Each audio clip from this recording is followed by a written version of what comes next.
तो दोस्तों शुरू करते हैं आज की इंफ्रा न्यूज़। पहली खबर जो आ रही है वो है हमारे गुजरात के शहर द्वारका से रिलेटेड, जहाँ पर एक यूनिक प्रपोजल सामने रखा गया है और वो है इंडिया का फर्स्ट सबमरीन टूरिज्म इंट्रोड्यूस करने के लिए, और ये ऑफ आइलैंड होगा on the coast of Dwarka city. अब दोस्तों यहाँ पर ये ऐसा नहीं है कि कोरल्स दिखाए जाएंगे, मछलियाँ दिखाई जाएगी।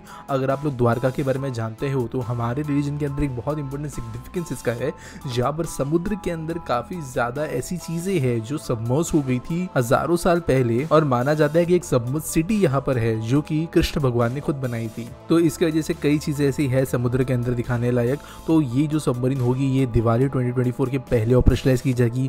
100 मीटर की गहराई तक ये जाएगी।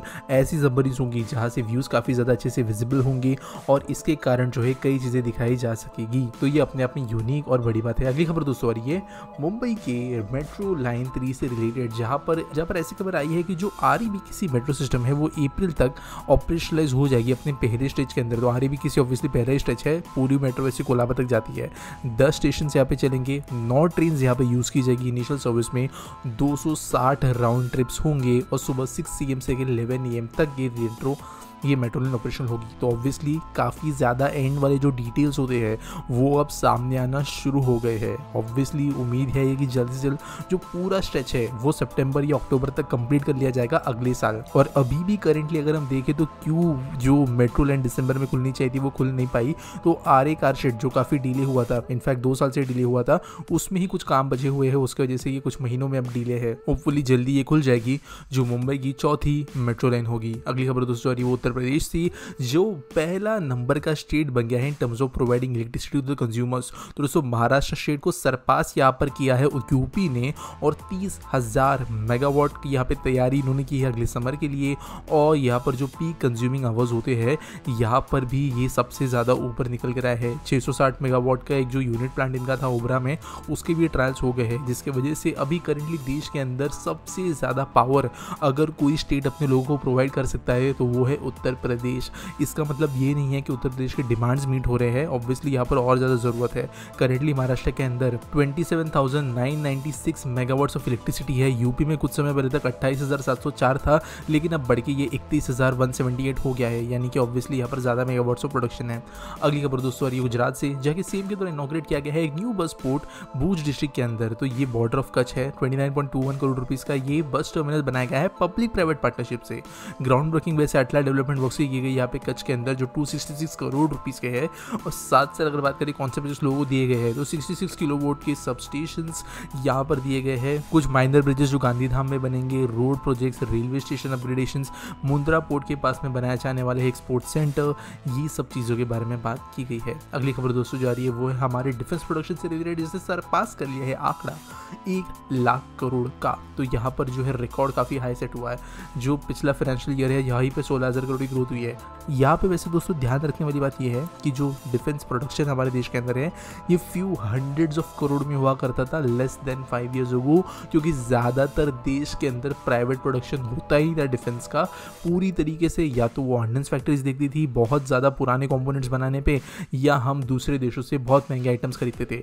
लेकिन अब देश के अंदर एक्सपोर्ट जो है वो डिफेंस में हो रहा है, अपने खुद के लिए डिफेंस के अंदर प्रोडक्शन हो रहा है, जो ग्रोथ तेजी से कर रहा है। अगली खबर दोस्तों यूपी से, जिन्होंने बिड्स इन्वाइट किए हैं SOAI करके एक नए फिनटेक पार्क को बनाने के लिए, जो होगा नोएडा के अंदर। नोएडा ऑब्वियसली एक बड़ा फाइनेंशियल हब के तौर पे अब निकल आ रहा है, और यहाँ पे रिक्वेस्ट फॉर प्रपोजल दिया गया है for document for feasibility study come detail project report. तो फिजिबिलिटी स्टडी और डिटेल प्रोजेक्ट रिपोर्ट एक साथ बनाया जाएगा, यानी तेजी से ये चीज़ होगी। मेनली ये काम किया जाएगा यमुना एक्सप्रेस पे इंडस्ट्रियल डेवलपमेंट अथॉरिटी के द्वारा, जो वैसे भी बहुत अच्छा काम कर रही है।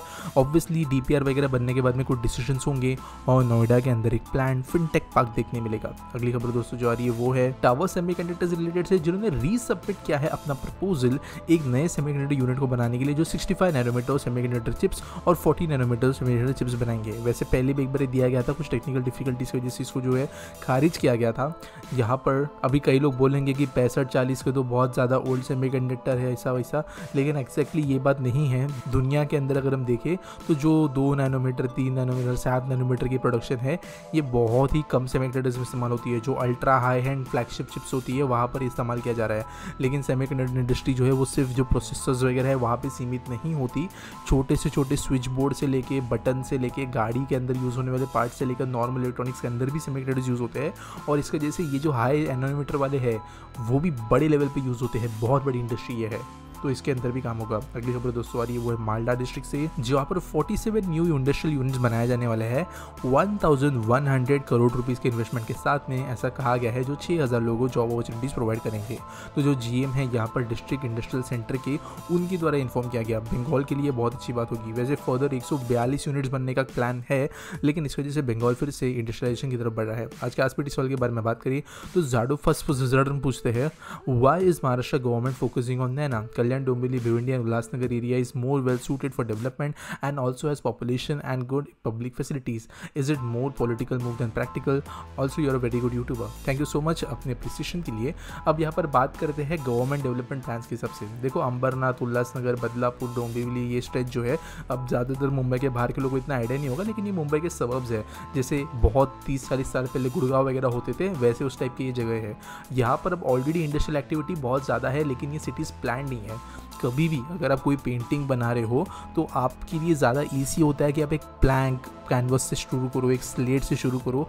लेकिन अगर ऑलरेडी कोई पेंटिंग बनी हुई है तो उसके अंदर अपनी चीज़ को घुसाड़ पाना बहुत मुश्किल है। नैना की अगर हम बात करें तो ये नवी मुंबई जैसा ही एक प्रोजेक्ट है। जब नवी मुंबई एग्जिस्ट भी नहीं करता था तब से कल्याण, डोंबिवली, अंबरनाथ एरियाज एग्जिस्ट करते हैं, क्योंकि ये थाउजेंड्स ऑफ ईयर पुरानी हिस्ट्री रखते हैं मुंबई से इंडिपेंडेंट। बट ये जो एरिया था नवी मुंबई का, यहाँ पर कुछ भी नहीं था, तो यहाँ पर डेवलपमेंट इनफैक्ट ज़्यादा ईजी बनता है। रोड्स बनाना हो गया, बिल्डिंग्स बनाना हो गया, सेक्टर वाइज जो है वो डेडिकेटेड एरियाज बनाना हो गया, इंडस्ट्रियल और रेजिडेंशियल को सेपरेट करना हो गया, ये सब चीज़ें बेहतर तरीके से बन सकती है। यहीं पर अगर एक पॉपुलेटेड सिटी जो ये शहरों के अपने नाम लिए है, ये मोर देन 5 मिलियन की पॉपुलेशन अकेले होस्ट करते हैं, कुछ कुछ केसेस में बहुत ज़्यादा इससे भी होगी। तो यहाँ पर ये सब चीज़ हटाकर यहाँ पर नई चीज़ बनाने जाएंगे तो कुछ होगा नहीं, क्योंकि इतना अर्बनाइजेशन यहाँ पर हो गया है कि यहाँ पर कोई भी कंटिन्यूअस प्लान डेवलपमेंट हो नहीं सकता। तो यहाँ पर पॉलिटिकल मूव से ज़्यादा ये प्रैक्टिकल मूव है। सिंपल सी बात है कि आप जो है वो ज़्यादा बेहतर प्लान डेवलपमेंट कर सकते हो।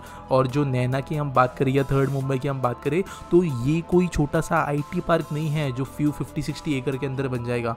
ये एक लिटरली पूरे शहर का डेवलपमेंट है। नवी मुंबई का अगर हम जैसे जैसे पूरा का पूरा ऐरोली से लेके ऑलमोस्ट उलवे तक का जो नवी मुंबई का प्लान था वो एक साथ बनाया गया था मल्टीपल नोड्स के अंदर। इनफैक्ट मैंने वीडियो भी बनाई थी नवी मुंबई क्रिएशन के ऊपर, और यही चीज़ें अब इसके नीचे भी लागू होगी। तो थाउजेंड्स ऑफ हेक्टेयर्स के अंदर का प्लान होगा।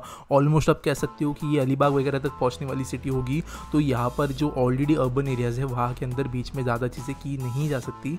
प्रैक्टिकली जो है वो खाली ज़मीन को फोकस करके काम किया जा सकता है, कुछ गाँवों का हैंडल किया जा सकता है, लेकिन मिलियंस ऑफ पॉपुलेशन वाले शहरों को रिकन्वर्ट करना बहुत मुश्किल होगा प्लान डेवलपमेंट के थ्रू। उम्मीद करता हूँ आपको सवाल का जवाब मिल गया होगा। आपके पास कोई सवाल है आप नीचे पूछ सकते हो कमेंट सेक्शन के अंदर, और मिलेंगे अगली वीडियो में।